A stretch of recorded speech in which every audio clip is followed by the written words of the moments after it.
Good morning sa lahat. Tara magbasa na tayo nating libro guys. Magandang balita Biblia. Today is 15 May 2024. Nandito tayo sa aklat ng Isaiah chapter 42. Ang lingkod ni Yahweh.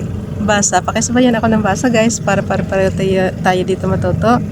Pasensya na sa background namin kasi nandito kami sa province kaya kung saan lang kami nagbablog. Okay. Ang lingkod ni Yahweh. Kahit saan naman tayo, pwede naman tayo magbasa ng Bible eh. Kaya kung saan tayo komportable, so doon tayo. Ang lingkod ni Yahweh, Isaiah chapter 42 verse 1, sinabi ni Yahweh, narito ang lingkod ko na aking hinirang, ang aking pinili at lubos na kinalulugdan. Ibinuhos ko sa kanya ang aking espiritu at siya ang magpapairal ng katarungan sa mga bansa. Verse 2, hindi siya makikipagtalo o makikipagsigawan ni magtataas ng boses sa mga lansangan. Verse 3, ang marupok na tamboy hindi niya babaliin, ilaw na aandap-andap hindi niya papatayin, katarungan para sa lahat ang kanyang paiiralin. Verse 4, hindi siya mawawala ng pag-asa o masisiraan ng loob hanggat katarungan ay maghari sa daigdig. Ang malalayong lupain ay buong pananabik na maghihintay sa kanyang mga turo. Verse 5, ang Diyos na si Yahweh ang lumikha sa kalangitan, nilikha rin niya ang lupa at nagbibigay buhay sa lahat ng bagay dito sa daigdig. Kaya sinabi ng Diyos na si Yahweh sa kanyang lingkod. Verse 6, akong si Yahweh ang tumawag sa iyo sa katwiran. Binigyan kita ng kapangyarihan upang pairalin ang katarungan sa daigdig. Sa pamamagitan mo, gagawa ako ng kasunduan sa lahat ng tao, at sa pamamagitan mo ay dadalhin ko ang liwanag sa lahat ng bansa. Verse 7, ikaw ang magbubukas sa mga mata ng mga bulag at magpapalaya sa mga bilanggo ng kadiliman. Verse 8, ako si Yahweh, yan ang aking pangalan, walang makakaangkin ng aking karangalan.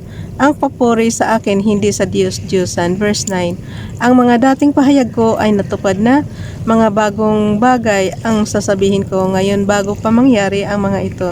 Awit ng pagpupuri sa Diyos. Verse 10, umawit kayo ng isang bagong awit para kay Yahweh, ang buong daigdig sa kanya ay magpuri.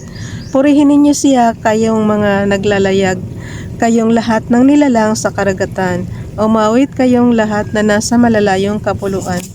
Ang haba pala nitong chapter 42 guys. Isang chapter lang ang ating basahin.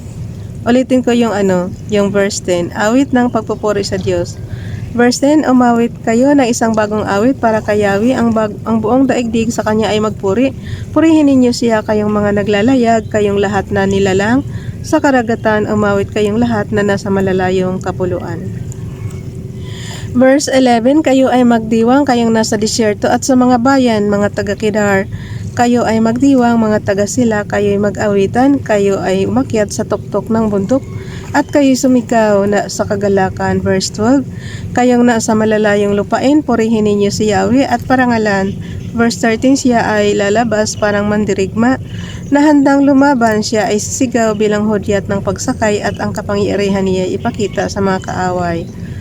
Tutulungan ng Diyos ang kanyang bayan. Verse 14, sinabi ng Diyos, mahabang panahon na ako'y nanahimik. Ngayon dumating na ang oras para ako ay kumilos. Parang manganganak, ako ay sisigaw sa tindi ng kirot. Verse 15, ang mga bundok at burol ay aking gigabain, malalanta ang mga damo, at ang iba pang mga halaman, ang mga ilog at lawa ay matutuyo at magiging disyerto. Verse 16, aakayin ko ang mga bulag sa mga daang hindi nila nakikita, gagawing liwanag ang kadiliman sa harapan nila, at patatagin ko ang mga daang bako-bako.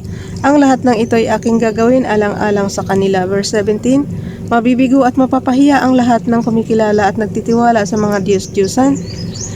Hindi na natuto ang Israel. Verse 18, sinabi ni Yahweh, kayong mga bingi ngayon ay makinig, at kayong mga bulag naman ay magmasid. Verse 19, mayroon bang mas bulag pa kaysa sa aking lingkod, o mas bingi pa sa aking isinugo? Verse 20, Israel, napakarami mo nang nakita, ngunit walang halaga sa iyo. Mayroon kang tainga, ngunit ano ang iyong napakinggan? Verse 21, isang Diyos na handang magligtas, itong si Yahweh, kaya ibinandila niya ang kanyang kautusan at mga tuntunin upang sundin ang kanyang bayan. Verse 22, ngunit ngayong sila'y pinagnakawan Ngunit ngayong sila'y pinagnakawan, ikinulong sa bilangguan at inalipin sa nangyaring ito, wala man lang nagtanggol o kaya'y dumamay. Verse 23, wala pa bang makikinig sa inyo? Hindi pa ba kayo natuto para makinig na mabuti? Isaiah chapter 42 verse 24, sino ang nagpahintulot na manakawan ang Israel? Hindi ba si Yahweh na ating sinuway? Hindi natin siya sinunod. Sa halip nilabag natin ang kanyang mga utos. Verse 25, kaya ipinadama niya sa Israel ang kanyang galit at ipinalasap ang lupit ng digmaan. Ang galit niya ay nag-aalab laban sa Israel. Halos matupok na tayo, ngunit hindi pa rin tayo natututo. Bukas na itong chapter 43, guys. So, 16 May. Masama kasi talaga boses ko ngayon. Galing pa ako sa sipon tsaka ubo. Kahapon medyo may lagnat pa tayo, kaya pasensya na, nagmamadali na lang. 16 May 2024. So bukas na itong chapter 43, guys. Bye everyone. God bless.